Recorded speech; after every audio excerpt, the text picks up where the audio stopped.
নমস্কাৰ, মই মৌজিদ। বন্ধুসকল, পলকতে চাওক আজি সন্ধিয়াৰ 7টা গুৰুত্বপূৰ্ণ খবৰ।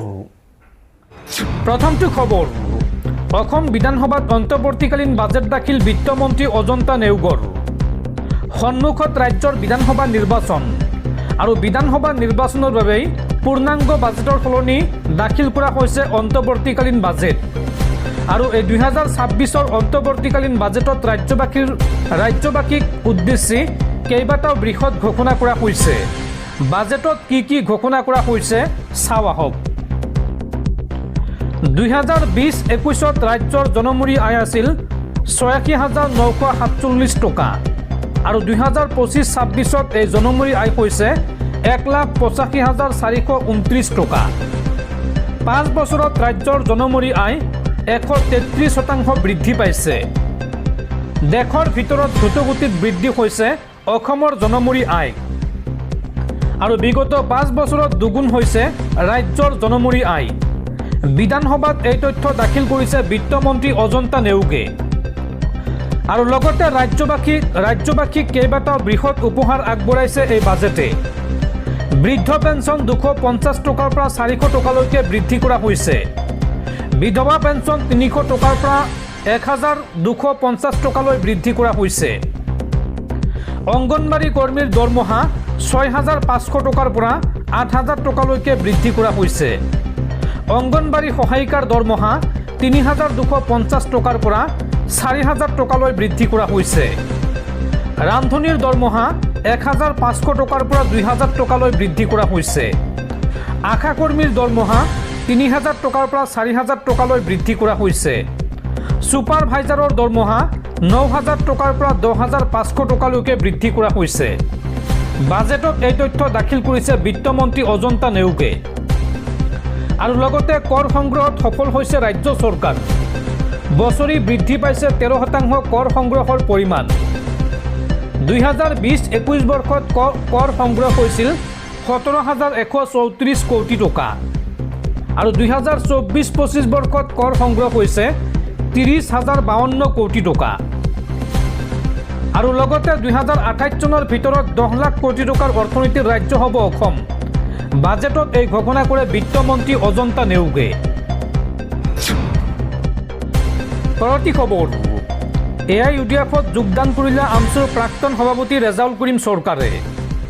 AIUDF প্ৰধান মৌলানা বদৰুদ্দিন আজমলৰ উপস্থিতিত যোগদান কাৰ্যসূচী অনুষ্ঠিত হয় আৰু এই কাৰ্যসূচীত আমছুৰ প্ৰাক্তন সভাপতি ৰেজাউল কৰিম চৰকাৰে যোগদান কৰে AIUDF দলত।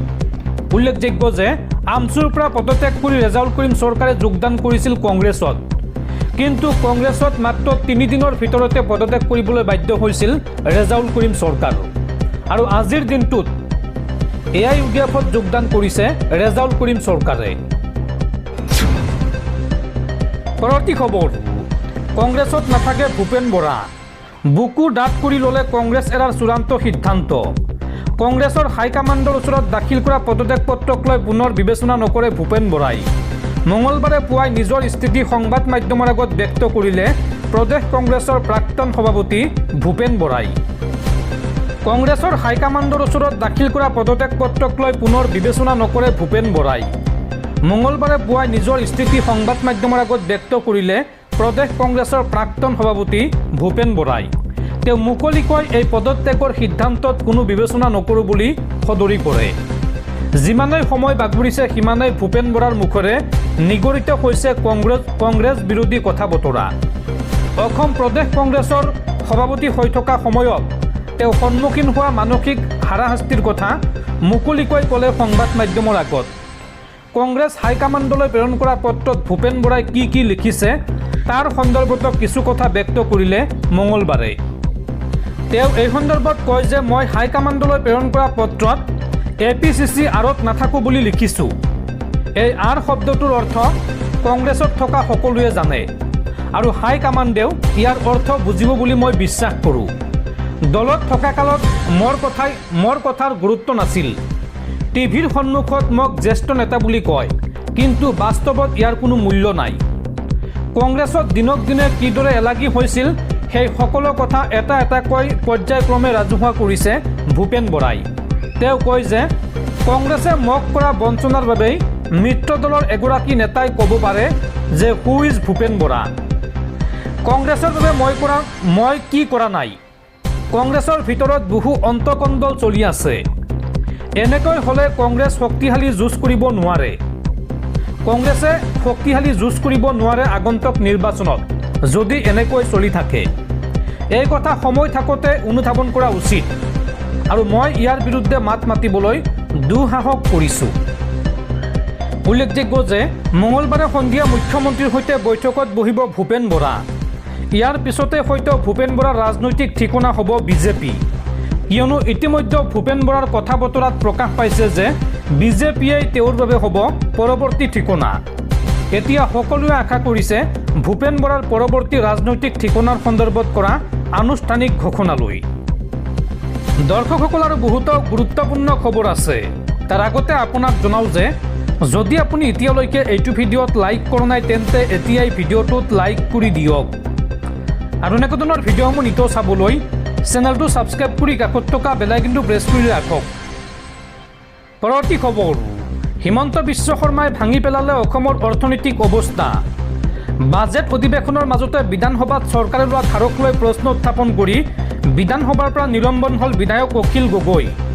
মাৰ্চাল লগাই অখিল গগৈক বাহিৰ কৰি দিয়া হ'ল অসম বিধানসভাৰ পৰা। বিধানসভাৰ পৰা অখিল গগৈক নিলম্বন, মাৰ্চেল লগাই উলিয়াই দিয়া হ'ল বিধায়ক অখিল গগৈ। চৰকাৰে লোৱা ধাৰক লৈ প্ৰশ্ন উত্থাপন কৰিছিল অখিল গগৈয়ে। চন্দ্ৰমোহন পাটোৱাৰীৰ ভাষণৰ মাজতে ধাৰৰ তথ্য দাঙি ধৰিছিল বিধায়ক অখিল গগৈয়ে। হিমন্ত বিশ্ব শৰ্মাই ভাঙি পেলালে অসমৰ অৰ্থনৈতিক অৱস্থা, এই মন্তব্য কৰিছিল বিধায়ক অখিল গগৈয়ে আৰু তাৰ পিছতে বিধায়ক অখিল গগৈক মাৰ্চেল লগাই বিধানসভাৰ পৰা বাহিৰ কৰি দিয়া হৈছে। পৰৱৰ্তী খবৰ, অসমৰ অৱস্থা বৰ এটা ভাল নহয়। অসমত ভয়ংকৰভাৱে বাঢ়িছে মুছলমানৰ সংখ্যা আৰু ইয়াৰে মাত্ৰ 4%হে দেশৰ হিতৰ কাৰণে ভাবে। বাকী 37% বাংলাদেশৰ পৰা অহা। কংগ্ৰেছৰ সময়ত এইসকল মানুহ অসমলৈ আহিছিল। এইসকলে যিকোনো সময়তে সমৰ্থন কৰিব পাৰে বাংলাদেশক। এই মন্তব্য ৰাজ্যৰ মুখ্যমন্ত্ৰী হিমন্ত বিশ্ব শৰ্মাৰ। পৰৱৰ্তী খবৰ, ৰাজ্যত মিয়া বিৰোধী আন্দোলন চলোৱা দল সংগঠনৰ বিৰুদ্ধে আইনী যুঁজ আৰম্ভ। এই সন্দৰ্ভত আদালতৰ কাষ চাপিল সংখ্যালঘু সংগঠন ABMSU। ABMSUৱে গুৱাহাটী উচ্চ ন্যায়ালয়ত দাখিল কৰিছে আবেদন। মিয়া বিৰোধী আন্দোলন চলোৱা দল সংগঠনৰ বিৰুদ্ধে আৰম্ভ হ'ল আইনী যুঁজ। এই সন্দৰ্ভত আদালতৰ কাষ চাপিল সংখ্যালঘু সংগঠন ABMSU। ABMSUৱে গুৱাহাটী উচ্চ ন্যায়ালয়ত দাখিল কৰিছে আবেদন। মিয়া খেদা অভিযানৰ নামত উজনি অসমত গণহত্যাৰ আহ্বান জনোৱা হৈছে। অসমখন মিয়া বিৰোধী জাতীয়তাবাদী নেতাৰ পৈতৃক সম্পত্তি নহয়। কলা চশমাধাৰী তথাকথিত নেতাই সংবিধান উলংঘা কৰিছে আৰু কলা চশমা পিন্ধা মিয়া খেদা নেতাই এতিয়া উত্তৰ দিব লাগিব আদালতত। এইদৰে গৰজি উঠিল ABMSUৰ সভাপতি টাইছন হুছেইন। পৰৱৰ্তী খবৰ, মই 5 বছৰ আগৰ পৰা কৈ আহিছোঁ যে ভূপেন বৰা বিজেপি তথা হিমন্ত বিশ্ব শৰ্মাৰ মানুহ। এতিয়া কংগ্ৰেছ অগপ সকলোতে ভাঙোন আৰম্ভ হৈছে। AIUDFৰ পিনে সকলো দলৰ পৰা মানুহ আহি আছে। ভূপেন বৰাই কংগ্ৰেছ ত্যাগ কৰা সন্দৰ্ভত এই মন্তব্য AIUDF প্ৰধান মৌলানা বদৰুদ্দিন আজমলৰ। পৰৱৰ্তী খবৰ, অৱশেষত পোহৰলৈ আহিল APSC পৰীক্ষাৰ ফলাফল বাতিল কৰাৰ আঁৰৰ কাৰণ। সোমবাৰে বিয়লিৰ ভাগত ঘোষণা কৰা হৈছিল APSC পৰীক্ষাৰ ফলাফল, কিন্তু ফলাফল ঘোষণাৰ কিছু মুহূৰ্তৰ পিছতে বাতিল কৰা হয় এই ফলাফল। তাৰ পিছতে ৰাজ্যজুৰি তীব্ৰ প্ৰতিক্ৰিয়াৰ সৃষ্টি হৈছিল আৰু অৱশেষত পোহৰলৈ আহিল APSCৰ পৰীক্ষাৰ ফলাফল ঘোষণা কৰাৰ পিছত কিয় পুনৰ বাতিল কৰিবলগীয়া হৈছিল। চাওঁ আহক এই সন্দৰ্ভত সবিশেষ। সোমবাৰে বিয়লি ভাগত ঘোষণা কৰা হৈছিল অসম লোকসেৱা আয়োগৰ পৰীক্ষাৰ ফলাফল। উত্তীৰ্ণ হোৱা শিক্ষাৰ্থীসকলৰ মাজত আনন্দৰ জোৱাৰ উঠিল, কিন্তু হঠাতে আহিল এটা বিশেষ ঘোষণা। কিছু বিসংগতিৰ বাবে বাতিল কৰা হৈছিল ৰাজ্যৰ অতিকৈ গুৰুত্বপূৰ্ণ পৰীক্ষাটোৰ ফলাফল। ৰাজ্যৰ অন্যতম এটা গুৰুত্বপূৰ্ণ পৰীক্ষাক লৈ চৰকাৰ তথা লোকসেৱা আয়োগৰ এনে ব্যৱস্থাক সকলোৱে সমালোচনা কৰিলে। বিৰোধীয়ে ইয়াৰ উচিত তদন্ত বিচাৰিছে। কিন্তু ঘোষণা হোৱা পৰীক্ষাৰ ফলাফল 1 ঘণ্টাৰ ভিতৰত আকৌ কিয় বাতিল কৰা হ'ল? ইয়াৰ কাৰণো শেহতীয়াকৈ পোহৰলৈ আহিছে। শেহতীয়াকৈ চৰকাৰে গ্ৰহণ কৰা সিদ্ধান্ত অনুসৰি APSCত মৰাণ মটক জনগোষ্ঠীৰ বাবে সংৰক্ষিত আছিল 2খনকৈ আসন। কিন্তু প্ৰকাশিত তালিকাত নাছিল মৰাণ জনগোষ্ঠীৰ কোনো প্ৰাৰ্থীৰ নাম। ইয়াৰ বিপৰীতে তালিকাত 4খন আসন দিয়া হ'ল মটক জনগোষ্ঠীকে। মৰাণ জনগোষ্ঠীৰ 2 প্ৰাৰ্থীৰ নাম নাহিল পৰীক্ষাৰ ফলাফলত। সেয়েহে ততাতৈয়াকৈ এই ফলাফল বাতিল কৰিছিল অসম লোকসেৱা আয়োগে। সংশোধিত তালিকাত এইবাৰ মৰাণ জনগোষ্ঠীৰ 2 প্ৰাৰ্থীৰ নাম আহিব। কিন্তু সোমবাৰৰ তালিকাত নাম থকা মটক জনগোষ্ঠীৰ 2 প্ৰাৰ্থীৰ নাম কৰ্তন হ'ব। এই সংশোধিত তালিকা 2 এদিনতে অসম লোকসেৱা আয়োগে প্ৰকাশ কৰাৰ সম্ভাৱনা আছে।